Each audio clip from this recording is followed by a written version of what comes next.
누구나 다 늙고 병들어 생을 마감합니다. 그 변하지 않는 사실 앞에 숙연한 마음이 들기도 조금씩 노쇠해지는 부모님 모습을 보며 자신의 미래를 떠올려 보기도 하는데요. 최근 한국의 고령화 문제가 심각한 가운데 이와 동시에 노인성 질환으로 고통받고 있는 고령층, 또 독거노인의 수 역시 증가하고 있습니다.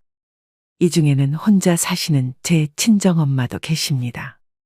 지난 12월 건강하셨던 어머니가 갑자기 혼자 앉지도 서지도 못하셨을 때의 일입니다. 한 달 가까운 입원 생활이 이어지며 돌봄에 관해 생각하게 되었는데요.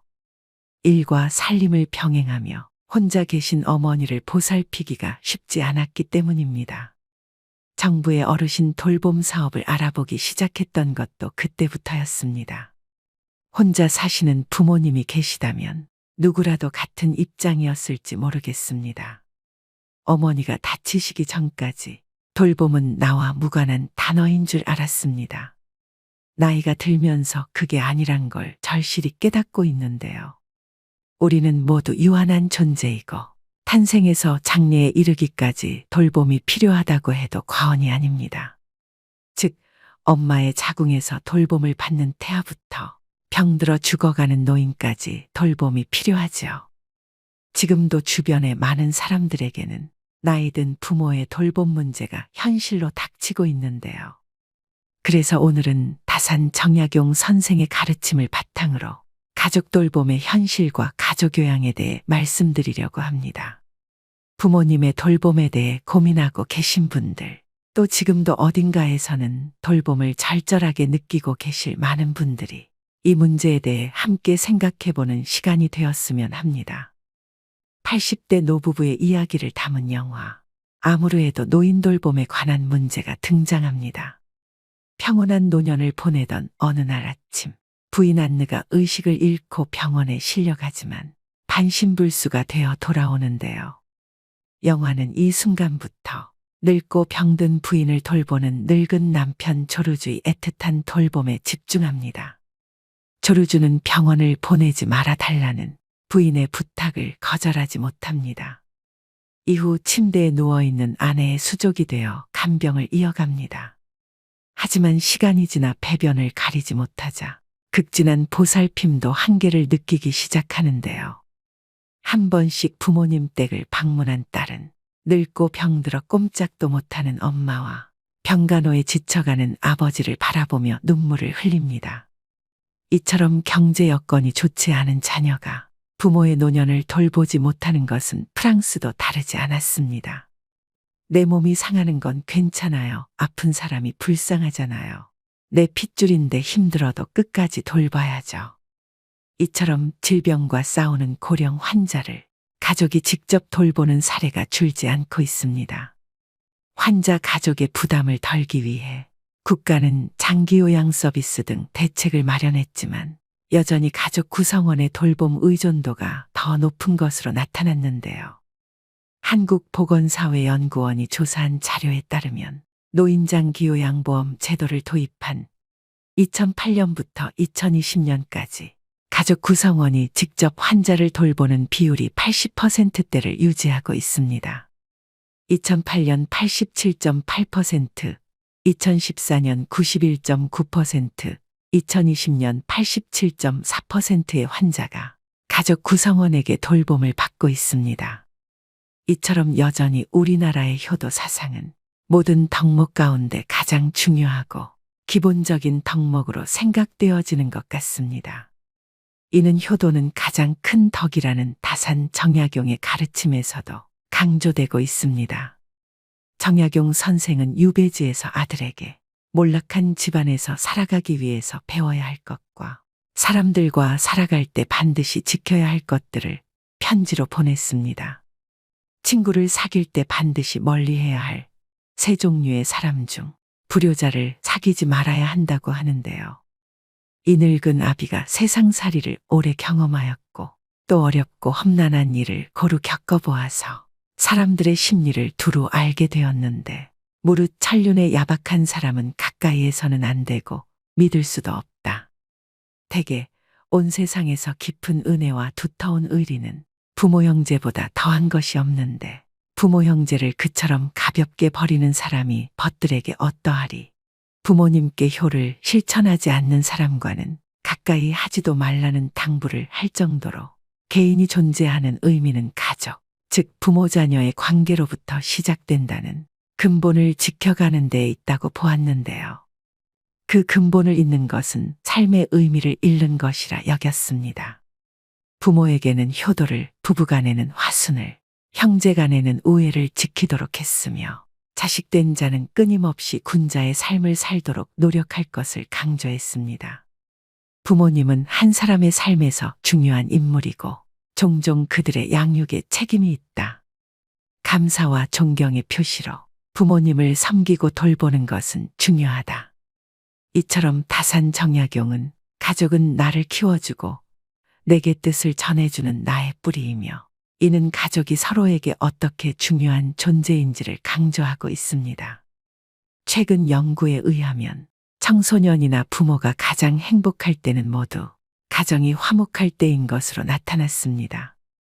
또 정약용 선생은 가족 간의 신뢰, 이해, 인정과 존중을 행복한 가족이 되기 위한 질적 조건으로 보고 있습니다.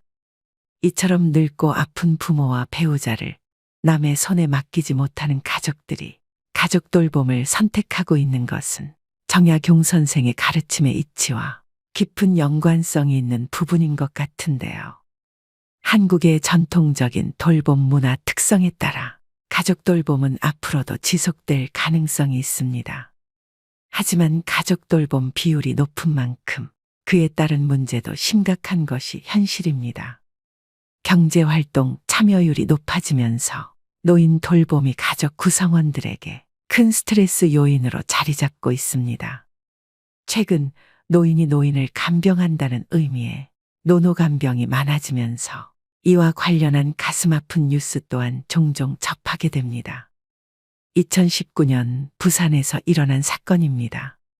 무척 사이가 좋았던 79세 동갑내기 부부였는데 할아버지가 정년 퇴직할 무렵 할머니가 심장 판막증을 앓게 되고 판막 이식 수술 후 할머니의 건강은 급속하게 나빠졌습니다.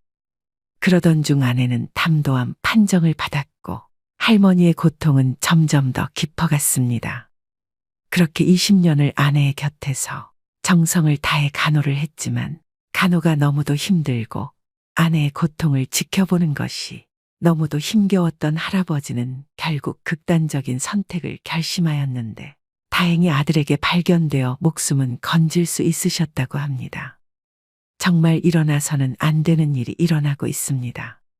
하지만 시설로 보내자니 사랑하는 가족을 끝까지 돌봐주지 못했다는 죄책감과 불안감, 그로 인한 우울증에 시달리게 되는 경우도 있는데요. 부양할 세대보다 노인 세대가 많아지는 현실 앞에서 노인 돌봄은 더 이상 개인의 문제가 아닙니다. 병든 부모님을 돌본다는 것은 경제적, 물리적 시간과 더불어 정서적 돌봄까지 포함되기에 더 어려울 수 있습니다. 가족 구성원 역시 정성을 다할 수 있는 돌봄 환경 속에서 마지막 순간까지 존중받을 수 있었으면 좋겠다는 생각을 했습니다. 아무 준비 없이 뛰어든 간병인의 삶, 가장 가까이에서 사랑하는 가족이 쇠약해지는 모습을 지켜봐야 하는 가족 돌봄 체계가 무너지기 이전에 국가적인 지원과 이해, 배려가 필요한데요. 그것이 바로 가족요양제도입니다. 이 부모 돌봄은 주로 여성 혹은 불안정한 일자리에 있는 자녀가 맡게 되는 경우가 많았습니다. 그래서 더더욱 가족요양제도를 꼭 활용하셔서 돌봄 부담을 줄이셔야 되는데요. 그렇다면 가족요양제도란 무엇일까요? 정부는 지난 2008년부터 노인 장기요양보험 제도를 도입해 65세 이상 또는 노인성 질환을 가진 65세 미만 중 생활에 어려움을 겪는 사람에게 도움을 주는 정책을 시행 중입니다. 노인 장기요양보험 규정에 따라 돌봄이 필요한 경우 등급을 받을 수 있고 해당 등급에 따른 혜택을 누릴 수 있는데요. 우리가 흔히 알고 있는 방문요양제도는 요양보호사를 집으로 불러 활용하게 되는데 어떤 어르신은 도움은 받고 싶지만 집에 외부 사람이 오는 것이 싫다고 하는 경우도 있습니다. 이런 경우 가족 중에서 요양보호사 자격증을 취득해 직접 도움을 줄 수 있는데 이것을 가족 요양이라고 하며 가족 요양을 수행하는 사람을 가족 요양보호사라고 합니다. 가족 요양보호사는 노인 장기요양보험에서 책정한 요양보호사 급여를 받을 수 있게 되는데요. 즉, 내 가족을 돌보고 매월 급여도 받을 수 있는 제도입니다. 쉽게 말하면 원래 내가 당연히 돌봐야 할 가족을 정부의 지원금을 받으며 간병하는 개념으로 가족 간병의 경우라면 이용하지 않을 이유가 없는 제도이기 때문에 급여를 받으면서 가족을 돌보시기를 권해드립니다. 그럼 가족 요양급여를 받기 위해서는 어떤 조건을 만족해야 될까요? 먼저 도움을 받는 가족이 등급 판정을 받아야 합니다. 장기요양 등급 대상자는 65세 이상 일상생활이 어려운 어르신 또는 65세 미만의 노인성 질환을 앓고 있는 분입니다. 또 대상자의 직계 가족 중 요양보호사 자격증을 갖춘 사람이 아픈 가족을 직접 돌봐야 합니다. 마지막 조건은 요양보호사가 다른 직장을 다닐 경우엔 한 달에 160시간 미만으로 근무해야 됩니다. 가족요양보호 근무 시간은 크게 두 가지 형태로 나뉘는데요.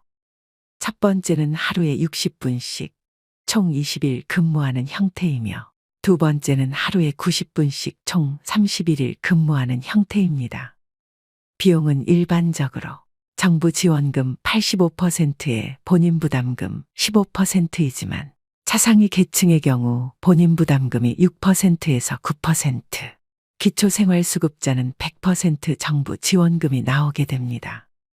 가족요양급여를 받기 위해서는 먼저 방문요양센터에 등록하여 가족요양보호사로 활동해야 되는데요. 그 후 국민건강보험공단은 방문요양보호센터에 월급을 지급하고 센터에서는 가족요양보호사에게 월급을 지급하게 됩니다. 즉 국가에서 가족요양급여를 주지만 제도적으로 중간자인 방문요양센터가 필요합니다. 중간자 역할을 하는 방문요양센터마다 운영비와 수수료가 다르기 때문에 급여의 차이가 발생하게 됩니다. 즉, 센터의 재량에 따라 시급이 책정되므로 센터별로 차이가 있다는 점을 유념하셔야 됩니다. 그렇기 때문에 방문요양센터를 잘 선정하는 것은 매우 중요한데요. 때문에 방문요양센터를 선정하실 때 반드시 주의해야 하는 사항들이 있습니다. 첫째, 전국 최고 수준의 시급을 지급하는 센터인지를 확인해야 합니다. 둘째, 어르신들께 중요한 정보를 적합하게 제공하고 체계적인 관리가 되고 있는 센터인지 확인해야 합니다. 셋째, 믿고 신뢰할 수 있는 기업인지 확인해야 합니다. 지금부터 집중해 주시길 바랍니다. 이 모든 조건들을 가지고 있고 현재 전국에서 가족요양 최고급여를 지급하고 있는 케어링이라는 센터를 소개해 드리겠습니다. 케어링은 가족요양과 방문요양, 주간보호 등을 제공하는 대한민국 1등 요양서비스 기업으로 현재 1만 명 이상의 보호자와 어르신이 선택한 업체입니다. 현재 장민호와 정동원이 모델로 있는 대형 브랜드이고 2년 연속 소비자 만족지수 1위인 방문요양센터인데요. 또 앞서 말씀드렸듯이 전국에서 가장 높은 시급을 지급하고 있는 기업이자 보건복지부 예비 사회적 기업으로 투명하고 믿을 수 있는 곳입니다. 제일 궁금해하실 케어링의 가족요양급여는 하루 90분 기준 월 최대 116만 원, 60분 기준 월 최대 65만 원을 지급해드리고 있습니다. 현재 케어링에는 1만 명에 이르는 가족요양보호사가 활동하고 있는데요. 제 주변 지인들 중 가족요양을 하고 있는 지인들도 최근 케어링으로 방문요양센터를 대부분 옮겼을 만큼 신뢰할 수 있는 센터라고 자신있게 말씀드릴 수 있습니다. 대부분의 어르신들이 이런 국가적인 제도를 신청하려고 할 때 제일 많이 겪는 어려움은 신청 방법의 복잡함인데요. 노인장기 보험제도를 확인하려고 여러 복지기관 홈페이지에 들어가서 직접 확인해 보려 하면 어떻게 신청해야 하는지 막막하기만 하고 어렵게 느끼십니다. 또 요양보호사 자격증 취득을 위해 국비 지원은 어떻게 받는 것인지 어려움을 느끼실 수 있지만 번거롭고 힘들게 알아보시지 마시고 이 모든 과정을 케어링을 통해 한 번에 해결하실 수 있습니다. 요양 서비스에 관련해서라면 케어링이 성심성의를 다해 항상 친절하게 응대해 드립니다. 그렇다면 어떻게 이렇게 좋은 급여와 복지가 가능한지 궁금하신 분들도 계실 겁니다. 가족요양급여를 받으며 돌봄을 하시다가 그만두셔야 되는 상황이 올 수도 있습니다. 이때 케어링은 많은 경력의 베테랑 분들이 가족 돌봄 그 이상의 소임을 하시게 됩니다. 또 케어링은 100% 본사 직영 운영으로 요양보호사분들을 관리하고 교육합니다. 이것은 가족요양에 최선을 다할 수 있게 하는 원동력이기도 합니다. 또 케어링은 매년 요양보호사들의 처우 개선을 위해 다방면으로 힘쓰고 있는데요. 이는 가족요양보호사분들을 포함한 요양보호사들의 돌봄의 질로 이어지기 때문입니다. 즉, 전국 최고급여와 복지, 그리고 좋은 서비스를 제공하는 선생님들의 노력이 선순환 구조를 이루면서 국내 1위의 혜택이 가능한 것이죠. 부모를 모시고 살고 있거나 매일 방문해 돌봐야 하는 환경이라면 가족요양 제도를 생각하시는 분들이 많으실 겁니다. 가족요양보호사로 등록해 부모를 돌보다가 사정이 여의치 않으면 언제든지 일반 요양 일수를 늘리거나 일반 요양으로 바꿀 수 있다는 장점이 있으니 전국 최고 급여와 복지를 갖추고 있는 대한민국 1위 브랜드 케어링으로 가족요양 제도를 고려해 보시는 것은 어떨까요? 케어링 문의 전화는 152-6585로 주시면 친절한 상담으로 응대해 드립니다. 오늘의 영상 어떠셨나요? 노후와 직결되는 가족요양 제도에 대해 설명해 드렸습니다. 지금 이 순간에도 가족요양을 부담하시면서 오롯이 자식된 도리로 당연하게 부모님을 직접 케어하시는 분들도 또 본업과 병행하시느라 몸과 마음이 지친 분들도 계실 겁니다. 이런 어려운 상황에서도 내 가족의 돌봄은 내가 해야지라고 생각하시는 효자분들이 아직도 곳곳에서 많이 보이는데요. 외국 사람들이 우리나라에 와서 제일 부러워하는 것은 김치와 불고기도 파란 가을 하늘도 고궁과 민속촌도 아니라고 합니다. 그건 바로 노인을 공경하는 미풍양속이라고 하는데요. 특히 자식들이 부모를 한 집에 모시고 함께 사는 것, 서양 사람들은 그것이 그렇게도 부럽다고 합니다. 하얀 머리의 노인이 손자와 더불어 어르고 집에서 잔일을 거들며 생활에 있어서 한 중요 멤버가 되어 움직이는 것, 그것이 바로 동서고금을 막론하고 노인들이 바라는 진정한 행복이라는 주장입니다. 젊은이들이 노인에게 자리를 양보하는 것은 누가 해라 마라 해서 하는 것도 아니고 법에 규정되어 있는 것도 아니고 그냥 마음 깊은 곳에 자리 잡은 인간의 원초적 정에서 비롯되는 것입니다. 더욱이 나를 낳아준 부모와 그 부모 밑에서 20여 년을 자라는 자녀는 다를 것입니다. 그런 이유로 노년 세대를 대하는 신세대의 태도와 행동은 각별해야 된다고 생각하는데요. 이처럼 지금은 부모나 가족들의 돌봄으로 여러 고민을 겪고 계시더라도 나의 이 고생은 후에 반드시 복으로 돌아올 것입니다. 이것을 명심하시고 힘내셨으면 좋겠습니다. 누구나 거동이 불편한 노후 시절을 맞이하게 될 것입니다. 나는 누구의 돌봄을 어떻게 받을까? 나는 누구에게 어떤 돌봄을 제공할 수 있을까란 질문을 하게 됩니다. 가족요양은 육체적, 시간적 부담은 물론 경제적인 부담까지 느낄 수 있지만 이 모든 과정을 정부에서 제도적으로 지원하고 있으니 제도를 잘 활용하셔서 가족요양에서 오는 부담을 덜어내시고 조금이나마 편안해지셨으면 좋겠습니다. 오늘도 노후의 지혜와 함께 해주셔서 감사드립니다. 황금빛으로 무르익어가는 여러분의 지혜로운 인생을 언제나 응원합니다. 사람의 대운은 10년마다 바뀌게 됩니다. 또 찾아오는 대운의 시기가 저마다 다른데요. 대운이 바뀌기 직전 1년에서 2년 사이 이 시점에는 하나같이 약속이나 한 것처럼 공통된 현상을 겪게 됩니다. 다음 대운의 징조 5가지 중 본인에게 해당되는 징조를 체크해 보시기 바랍니다.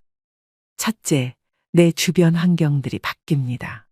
둘째, 인생 최대의 고통이 찾아옵니다. 셋째, 내 주변 인맥들이 바뀝니다. 넷째, 얼굴색이 환해집니다. 다섯째, 기존의 내 가치관이 바뀌기 시작합니다. 이처럼 대운은 예고 없이 찾아오지 않습니다. 몸과 마음, 환경의 변화를 통해 우리에게 사인을 주는데요. 물론 좋은 운이 왔는데도 그 운이 온 줄 모르고 놓치시는 분들이 의외로 많습니다. 그래서 오늘은 살면서 반드시 알아차려야 될 대운이 들어오는 징조 10가지에 대해 알려드리겠습니다. 오늘의 영상 끝까지 시청하셔서 대운을 놓치시는 일이 없길 바랍니다. 첫 번째는 내 주변 인맥들이 바뀌기 시작합니다. 지인이 됐든 아는 사람이 됐든 친구가 됐든 대운이 들어올 때는 만남이 싫어집니다. 즉 득이 안 생기는 쓸데없는 시간이라고 생각이 들어서 필요 이상의 시간 낭비를 안 하려고 합니다. 큰 의미 없는 담소를 나눴던 사람들과의 만남이 점점 줄어들기 시작하면서 그런 사람들이 정리가 됩니다. 반면 오랜 인연이 끊어지고 새로운 인연들이 생겨납니다. 내 운의 흐름이 바뀌면 자연스레 만나게 되는 사람들이 바뀝니다. 예전에 스쳐 지나갔던 인연이 우연히 다시 되풀이 될 수도 있고 새롭고 낯선 사람을 만날 수도 있습니다. 두 번째는 주변 환경이 바뀝니다. 나를 둘러싼 환경이 자의반 타의반으로 변화할 수밖에 없는 상황이 만들어지게 됩니다. 내가 원했든 원하지 않았든 상관이 없습니다. 이직이나 취직으로 인한 직업적 변화, 또 이사를 하는 등 주거 변동이 생깁니다. 자동적으로 살림살이를 자꾸 만지게 되면 물론 내내 잘 살다가 갑자기 집 인테리어를 새로 하거나 배치를 바꾸게 됩니다. 이렇게 기회 순환이 생겨나고 주변은 정리정돈이 되어서 일석이조의 좋은 효과를 볼 수 있습니다. 세 번째는 얼굴색이 바뀝니다. 안 좋은 일이 생기면 표시가 나듯이 좋은 일도 얼굴에 표시가 나기 마련인데요. 대운이 들어올 때는 얼굴색이 환하게 바뀌게 됩니다. 정작 나는 아무것도 하지 않았고 예쁘게 치장도 안 했음에도 불구하고 얼굴에 생기가 돕니다. 또 주변 지인들에게 인상이 폈다는 말을 자주 듣게 됩니다. 이는 고된 시련과 나쁜 인연이 사라져 근심 걱정이 없어졌기 때문에 평온한 마음이 그대로 얼굴로 드러나는 것입니다. 반대로 일이 안 풀리고 힘들게 되면 얼굴이 새카매집니다. 그럴 때는 아직 기운이 좋은 상태가 아니라고 생각하시면 됩니다. 네 번째는 새로운 것을 시도하게 됩니다. 늘 생각만 하고 그냥 그렇지 하고 지나치던 것들이 새롭게 보이기 시작합니다. 자연스럽게 관심이 생겨 시도를 해보게 되는 것까지 행동으로 옮겨지고 있다면 그 또한 대운이 들어오고 있음을 짐작할 수 있습니다. 갑자기 방 구조를 바꿔본다거나 낡은 옷을 버리고 새 옷을 구입한다든지 등의 행동을 하게 됩니다. 나에게 익숙해진 것들을 버리고 정리한다는 것은 여간 쉬운 일이 아닙니다. 새로운 시작을 두려워하지 않는다는 것 자체가 좋은 대운의 기운이 느껴지는 대목입니다.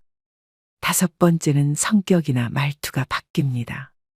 작은 일에도 화를 버럭 내고 예민하고 까칠했던 사람이라도 대운이 들어올 때쯤엔 성격이 굉장히 너그러워지고 온화하게 바뀝니다. 말투 자체에도 여유로움과 따뜻함이 넘치게 되는데요. 이유 없이 마음이 편해지기 때문입니다. 좋은 운이 들어오기 시작하면 근심 걱정이 사라지고 마음에 여유가 생겨 느긋해집니다. 여섯 번째는 인생 최대의 고통이 찾아옵니다. 부모님이나 가족의 사망, 이혼, 사기, 폐업 등 인생 전반의 기틀을 흔들 만한 고통스러운 일이 생깁니다. 희망이 없고 앞으로 어떻게 살지 하는 막막한 느낌, 포기하고 싶은 그런 상황이 옵니다. 앞이 안 보이고 상황이 최악일 때 운의 전환점이 시작되는데요. 가장 추운 겨울을 이겨내야 따뜻한 봄을 맞이할 수 있는 이치와 같습니다. 나쁜 일이 지나가면 반드시 좋은 일이 찾아오는 법이죠. 이 시기를 잘 버티고 견딘다면 분명 좋은 운이 들어오는 시기가 찾아옵니다. 인생의 밑바닥에 온 것 같은 시기에는 좌절 대신 고통 속에서 많이 배우고 깨달음을 얻으셔야 됩니다. 나쁜 일이 가면 반드시 좋은 일이 올 차례입니다. 의심하지 않아야 됩니다. 그래야지 나한테 기회가 왔을 때 그것을 놓치지 않고 잡아서 대운을 맞이할 수 있습니다. 희망을 갖고 버티셔야 됩니다. 7번째는 기분 좋은 일들이 많이 생깁니다. 잔잔하지만 기분 좋은 사소한 일들이 생기게 됩니다.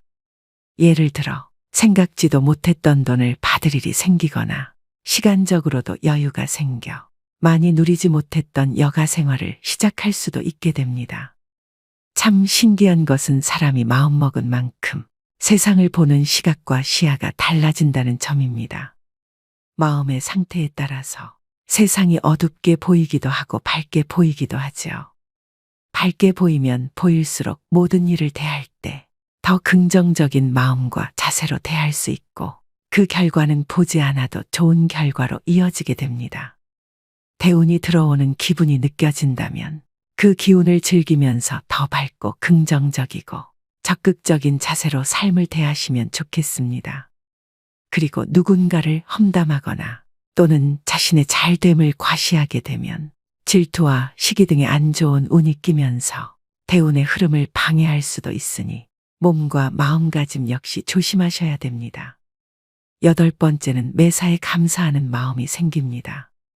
그 전까지는 내 코가 석자인데 누굴 도와라는 생각에서 무슨 일이든 감사하는 마음이 저절로 생기고 함께하는 사람들과 나누게 되고 베푸는 마음이 저절로 생기게 됩니다.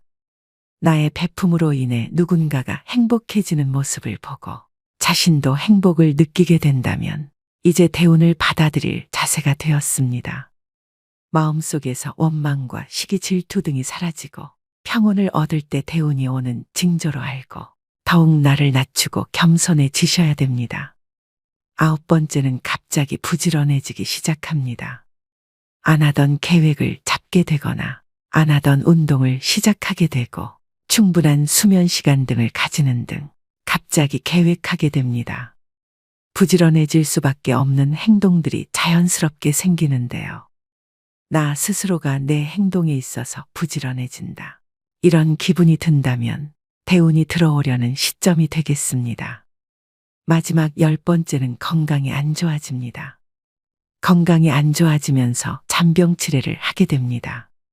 살다 보면 갑자기 몸이 아플 때가 있습니다. 그럴 때는 왜 나에게 이런 아픔이 오지라고 의아해하기 쉬운데 생각을 조금 바꿔서 아나에게 좋은 운이 오려고 다시 더 높게 상승하기 위해서 내가 지금 잠시 바닥을 딛고 있는 중이구나라고 생각하시면 됩니다. 이렇게 갑자기 몸이 아플 때는 운이 새롭게 바뀌는 징조로서 나의 운이 바닥을 치고 다시 상승하고자 하는 때이므로 이때의 아픔을 잘 극복하고 이겨내시면 운이 더 좋게 바뀌게 됩니다. 그러니 지금 정말 어두운 터널을 지나고 계시더라도 끝날 때까지 끝난 것이 아니라는 점 기억하시고 힘내시길 바라겠습니다. 오늘은 대운이 들어오는 징조 10가지를 알려드렸습니다. 사람은 살면서 누구나 많으면 3번, 적게는 1번의 큰 대운이 들어온다고 합니다. 대운이 들어올 때 대운을 다 받아들이지 못한다면 그냥 지나칠 수밖에 없는데요. 얼마나 안타까운 일일까요? 보통 대운이 들어오기 전 악재가 겹치고 최악의 상황이 일어나는 경우가 많습니다. 과연 이 사람이 잘 견딜 것이냐? 이 사람은 대운을 맞을 준비가 되어 있나라는 일종의 테스트라고 생각하셔야 됩니다. 지금 나에게 이렇게 안 좋은 일들이 일어나니 곧 나에게 굉장히 좋은 운이 오겠구나. 이런 생각을 가져주시면 악재에서 빨리 벗어날 수 있습니다. 반대로 나 운이 안 좋은가 봐. 이런 생각을 하시면 꼬리에 꼬리를 물어 힘든 시간이 더 길어집니다. 물론 각자 사람에 따라서, 사주에 따라서 대운이 들어오는 시기는 다 다르지만 대운이 들어올 때 나타나는 위의 10가지 징조는 누구에게나 다 일어나는 현상입니다. 그러니 희망 잃지 마시고 용기 내셔서 모든 분들이 행복하셨으면 좋겠습니다. 이 영상을 보신 분들은 이미 운이 좋으신 분들입니다. 말씀드린 대운 징조 10가지를 숙지하셔서 본인 스스로를 한번 돌이켜 생각해 보셨으면 좋겠습니다. 또 한 가지 더 말씀드리고 싶은 점은 대운을 맞이하고 유지하는 방법입니다. 삶에서 대운을 맞이하고 유지하는 것은 새로운 시작과 지속적인 균형을 이루는 과정입니다. 이를 위해서는 내면의 변화와 지속적인 자기 개발이 필요합니다. 대운을 맞이하기 위해서는 자신의 내면을 깊이 탐색하는 것이 중요합니다. 또 긍정적인 생각과 태도를 갖고 변화를 긍정적으로 받아들이며 새로운 기회를 적극적으로 모색하는 것이 중요합니다. 나이가 들수록 새로운 도전과 경험은 자신을 성장시키고 삶을 풍부하게 합니다. 대인 관계에서도 새로운 시도를 해보며 다양한 관점을 이해하는 것이 좋습니다. 이처럼 대운을 유지하는 것은 긍정적인 마음가짐을 지속적으로 유지하는 것에서 시작합니다. 이 점을 명심하시고 언젠가 여러분도 대운을 맞이해서 지금의 맘고생을 보상받으시길 간절히 바라봅니다. 첫 번째는 내 주변 인맥들이 바뀌기 시작합니다. 지인이 됐든 아는 사람이 됐든 친구가 됐든 대운이 들어올 때는 만남이 싫어집니다. 즉 득이 안 생기는 쓸데없는 시간이라고 생각이 들어서 필요 이상의 시간 낭비를 안 하려고 합니다. 큰 의미 없는 담소를 나눴던 사람들과의 만남이 점점 줄어들기 시작하면서 그런 사람들이 정리가 됩니다. 반면 오랜 인연이 끊어지고 새로운 인연들이 생겨납니다. 내 운의 흐름이 바뀌면 자연스레 만나게 되는 사람들이 바뀝니다. 예전에 스쳐 지나갔던 인연이 우연히 다시 되풀이 될 수도 있고 새롭고 낯선 사람을 만날 수도 있습니다. 두 번째는 주변 환경이 바뀝니다. 나를 둘러싼 환경이 자의반 타의반으로 변화할 수밖에 없는 상황이 만들어지게 됩니다. 내가 원했든 원하지 않았든 상관이 없습니다. 이직이나 취직으로 인한 직업적 변화, 또 이사를 하는 등 주거 변동이 생깁니다. 자동적으로 살림살이를 자꾸 만지게 되면 물론 내내 잘 살다가 갑자기 집 인테리어를 새로 하거나 배치를 바꾸게 됩니다. 이렇게 기회 순환이 생겨나고 주변은 정리정돈이 되어서 일석이조의 좋은 효과를 볼 수 있습니다. 세 번째는 얼굴색이 바뀝니다. 안 좋은 일이 생기면 표시가 나듯이 좋은 일도 얼굴에 표시가 나기 마련인데요. 대운이 들어올 때는 얼굴색이 환하게 바뀌게 됩니다. 정작 나는 아무것도 하지 않았고 예쁘게 치장도 안 했음에도 불구하고 얼굴에 생기가 돕니다. 또 주변 지인들에게 인상이 폈다는 말을 자주 듣게 됩니다. 이는 고된 시련과 나쁜 인연이 사라져 근심 걱정이 없어졌기 때문에 평온한 마음이 그대로 얼굴로 드러나는 것입니다. 반대로 일이 안 풀리고 힘들게 되면 얼굴이 새카매집니다. 그럴 때는 아직 기운이 좋은 상태가 아니라고 생각하시면 됩니다. 네 번째는 새로운 것을 시도하게 됩니다. 늘 생각만 하고 그냥 그렇지 하고 지나치던 것들이 새롭게 보이기 시작합니다. 자연스럽게 관심이 생겨 시도를 해보게 되는 것까지 행동으로 옮겨지고 있다면 그 또한 대운이 들어오고 있음을 짐작할 수 있습니다. 갑자기 방 구조를 바꿔본다거나 낡은 옷을 버리고 새 옷을 구입한다든지 등의 행동을 하게 됩니다. 나에게 익숙해진 것들을 버리고 정리한다는 것은 여간 쉬운 일이 아닙니다. 새로운 시작을 두려워하지 않는다는 것 자체가 좋은 대운의 기운이 느껴지는 대목입니다. 다섯 번째는 성격이나 말투가 바뀝니다. 작은 일에도 화를 버럭 내고 예민하고 까칠했던 사람이라도 대운이 들어올 때쯤엔 성격이 굉장히 너그러워지고 온화하게 바뀝니다. 말투 자체에도 여유로움과 따뜻함이 넘치게 되는데요. 이유 없이 마음이 편해지기 때문입니다. 좋은 운이 들어오기 시작하면 근심 걱정이 사라지고 마음에 여유가 생겨 느긋해집니다. 6번째는 인생 최대의 고통이 찾아옵니다. 부모님이나 가족의 사망, 이혼, 사기, 폐업 등 인생 전반의 기틀을 흔들 만한 고통스러운 일이 생깁니다. 희망이 없고 앞으로 어떻게 살지 하는 막막한 느낌, 포기하고 싶은 그런 상황이 옵니다. 앞이 안 보이고 상황이 최악일 때 운의 전환점이 시작되는데요. 가장 추운 겨울을 이겨내야 따뜻한 봄을 맞이할 수 있는 이치와 같습니다. 나쁜 일이 지나가면 반드시 좋은 일이 찾아오는 법이죠. 이 시기를 잘 버티고 견딘다면 분명 좋은 운이 들어오는 시기가 찾아옵니다. 인생의 밑바닥에 온 것 같은 시기에는 좌절 대신 고통 속에서 많이 배우고 깨달음을 얻으셔야 됩니다. 나쁜 일이 가면 반드시 좋은 일이 올 차례입니다. 의심하지 않아야 됩니다. 그래야지 나한테 기회가 왔을 때 그것을 놓치지 않고 잡아서 대운을 맞이할 수 있습니다. 희망을 갖고 버티셔야 됩니다. 7번째는 기분 좋은 일들이 많이 생깁니다. 잔잔하지만 기분 좋은 사소한 일들이 생기게 됩니다.